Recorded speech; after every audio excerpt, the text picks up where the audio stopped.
with Jace, DJ Joser, Bree, Uncle King Conception on the board. The man behind Chamorro News actually has a face today. Good morning, Uncle Ken. There you go. Those dulcet tones could only be one man. Chris Barnett is, of course, joining us while in isolation, explaining all that this morning. A remarkable day in Guam history right now because, of course, it is Super Bowl Monday. Kickoff is at 9:30 on KUM TV8. You'll be able to watch Super Bowl 56 live, watch the commercials, watch the halftime show. Oh, yeah, there's the game, too. Lots of really, really good stuff coming up. Pre-game show is on right now. The Chainsmokers just played while Chris and Bree were interviewing Mayor Jesse. It was outstanding. Absolutely beautiful. All right, but we do want to get to news, and of course, your link update is always brought to you by our friends at Pacific Points, where you can do more, get more, and thank you. I know Pacific Points for a fact. I know this. I've actually grilled them on their football savvy, and the crew over at Pacific Points really, really up. Go when you pass by Pacific Points, get a mask, get the little get a hot dog, get some coffee. Ask them about football. They're really, really cool, and they were working hard. All right, we want to get you up to speed with what's happening on the island, and as of last night, or Saturday, I should say, the latest set of virus samples sent to Guam from our friends in Hawaii for genomic sequencing indicates that the Omicron subvariant is on the island. Saturday's report indicated 10 virus samples collected between January 24th and 26th. All 10 identified as an Omicron variant of concern, yet 8 of them, 80%, were identified as the Omicron BA.2 variant, otherwise known as the stealth variant, because it is harder to detect. There's no evidence to support that that variant is more severe than the current Omicron strain, but BA.2 is reportedly more transmissible than the original strain. On Friday, another death was reported out of the Joint Information Center, marking the island's 306th COVID-related fatality. That was an 83-year-old man pronounced dead on arrival at GMH on February 10th. He was vaccinated and had underlying health conditions. The number of hospitalizations for COVID-19 is growing to dangerous levels. That is currently up to 59. 2 of those admissions are pediatric patients, young people. 9 patients are in the ICU, 9 with 4 people on ventilators. 39 patients are vaccinated, while 18 are unvaccinated and 2 are ineligible for inoculation. Public Health also reported 345 new cases of COVID from 874 specimens analyzed on the 12th of February. Additional results are pending analysis and submission for other clinics, and they are expected today, probably after the Super Bowl. There have been the number is approaching 40,000 officially reported cases. We're about 15 short of that number, so certainly that will go over today. Again, there have been 306 deaths. There are 7,773 of your fellow Guamanians currently isolated because of the virus. The CNMI itself reports 177 new cases out of 591 tests conducted on the 12th. 7 were identified on Tinian and 2 on Rota.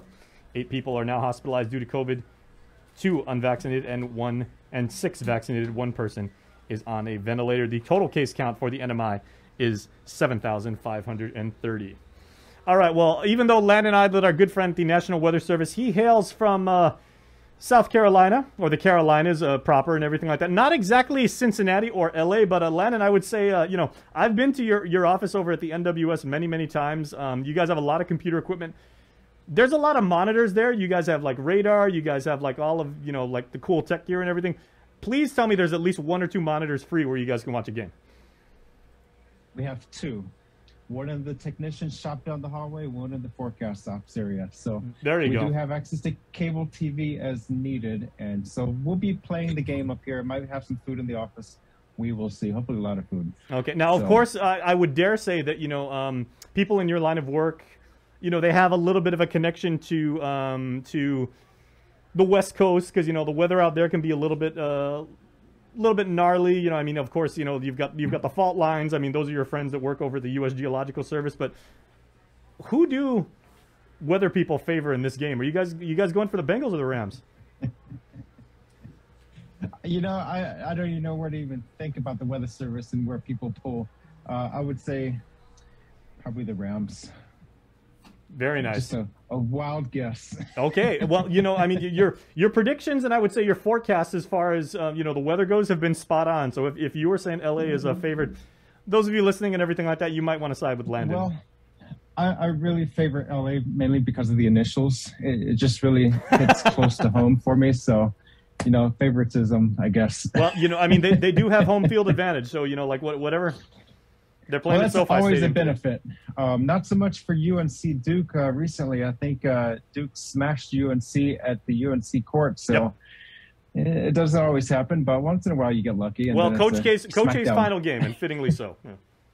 Yeah, so kudos to Coach K. He's had quite a legacy in Duke. There you go. And so he was there all of my years at State. Yeah, a lot of good people on Tobacco Road and a lot of good football. But for those of us who will be going out and watching the game today, hopefully we're gonna do what we can to stay 6 feet apart. You know, celebrate, but celebrate responsibly and everything. What does Mother Nature have in store for us? And say, like a lot of people that'll be watching on their phones or their tablets out on the beach, maybe on the lawn. You know, can we actually watch outside?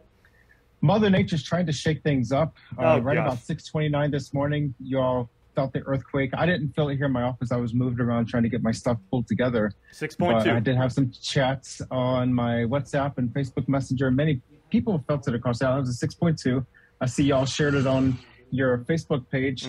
That's about as exciting as it gets for us right now locally. It's pretty quiet out there, which is all great. But of course, you know, too much quiet for too long leads to things like drought and wildfires. So that's where we are right now. And it's beautiful start to the day. There's a few spotty showers out there, but the clouds are starting to burn off as we go into the morning. Nothing much to speak of weather-wise. Let me switch over to the radar. The winds are howling. It's breezy out there over the open waters. That's going to continue at least through this evening, but winds are going to gradually subside through Tuesday as season surf also subside in the coming days.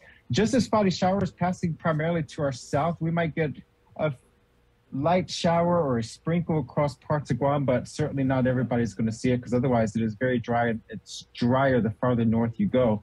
And if you're out there early this morning, you know, it's very cool to your skin walking out the doors. We had dew points down into the lower 60s and humidities down into the 60s and 70s across Guam and the CNMI. So it's been a very comfortable temperature range, at least for the last 36 hours. So beautiful out there the last couple of days. And that's going to continue for the next couple of days as far as the drier, cooler weather. The winds will taper by midweek, and we could see a little bump of moisture around Wednesday, Thursday with a weak disturbance passing south of us.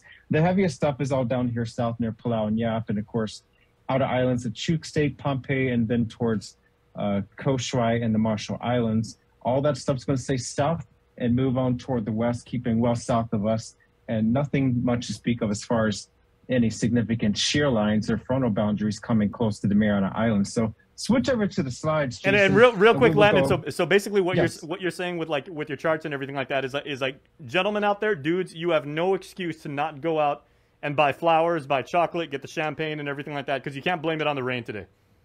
That's exactly it. And like I said last week, I am a bit behind in my bush cutting. So if you want to deliver a fresh bouquet of swordgrass, I am your guy. So I have stalks upwards of 6, 7, 8 feet tall going over my wall. So it's a nice little security perimeter I have around the front of my house. So if you want a fresh bouquet of swordgrass, I got you connected. There you go. 12 long stem sakati. That sounds like a romantic night to me. Fresh and green. So hey, yeah, you know what? If people like roses with thorns, what's wrong with giving swordgrass? I mean, yeah, it'll leave a mark if you squeeze it too hard. So there you go.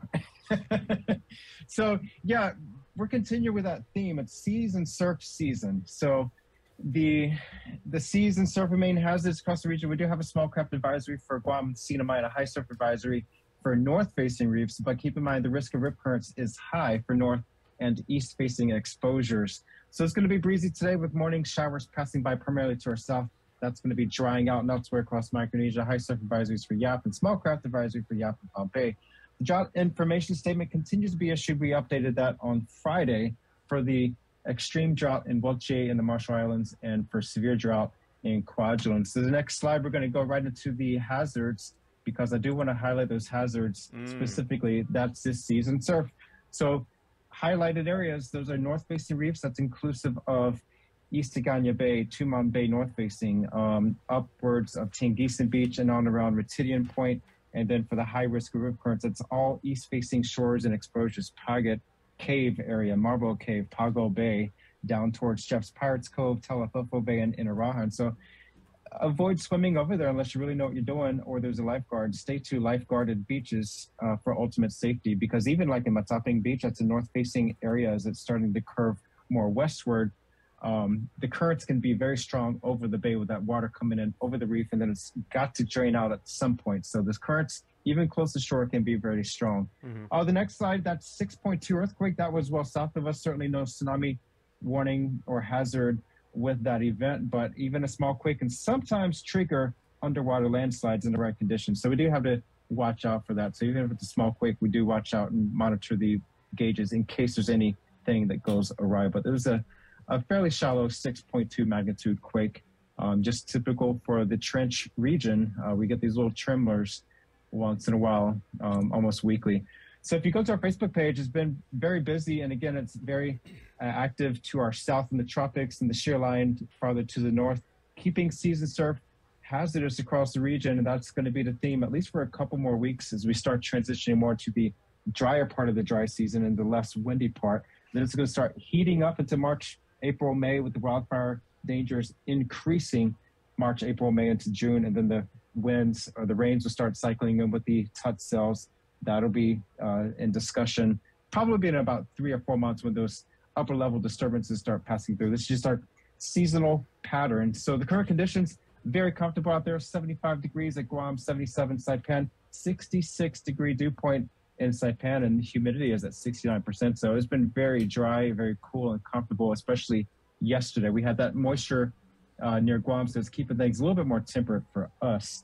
The drought index, while that continues to increase, our Guam fire danger increased from moderate last week to high this week. And we've had some wildfires. I think there were some wildfires near Cross Island Road yesterday.